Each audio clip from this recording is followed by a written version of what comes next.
Ricardo Cepeda, nakalaya na matapos siyang makulong ng halos 1 taon dahil sa kasong estafa.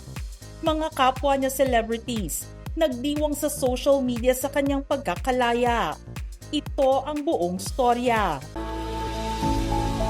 Kinumpirma ng partner ni Ricardo Cepeda na si Marina Benipayo ang pagkakalaya niya sa kanyang social media accounts. Nakalaya si Ricardo nang magbayad siya ng bail mga 11 months matapos siyang arestuhin dahil sa isang estafa case.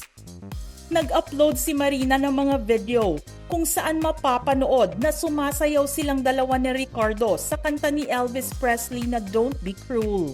May caption ito na, "He's finally going home. Thank you for your prayers."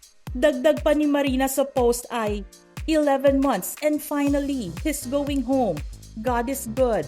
Thank you everyone for your prayers. Nag-post din ang aktres na si Nadia Montenegro tungkol sa pagkakalaya ni Ricardo sa bilangguan.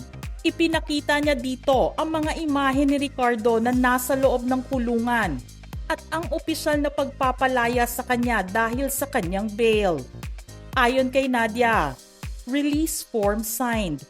Finally, an innocent man is free. Thank you, Lord. Can't wait for your homecoming, Rick.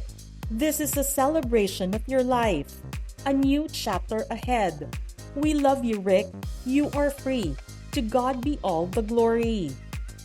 Dagdag pa ni Nadia, my brother Rick, for almost 1 year, you patiently fought your battles in court and endured a jail time hundreds of miles away from home. One by one, you faced them knowing you did nothing wrong. Praise you, Lord, for your faithfulness. Rick, you have always been a kind, decent, respectful, and respected human being. This was just a phase you had to go through that only our faith will allow us to surpass and understand. And you did.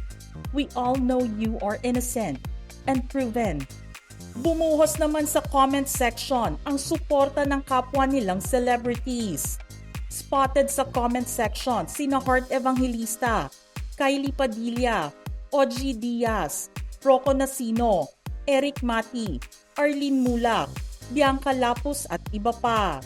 Lahat sila ay nagbati kay Ricardo Cepeda ng welcome back at God bless sa kanyang pagbabalik. Inaresto noong Oktubre 2023 si Ricardo Cepeda dahil sa kasong estafa sa isang resto bar sa Caloocan City. Iginiit ng anak ni Ricardo na inosente ang kanyang ama at nadawit lamang ito sa estafa case dahil siya ang brand ambassador doon sa sales company kung saan nagkaroon ng investment scheme na hindi naibalik ang pera ng mga investors. Ano ang masasabi nyo sa pagkakalaya ni Ricardo Cepeda matapos ang ilang buwang pagkakabilanggo dahil sa estafa case? Just comment below.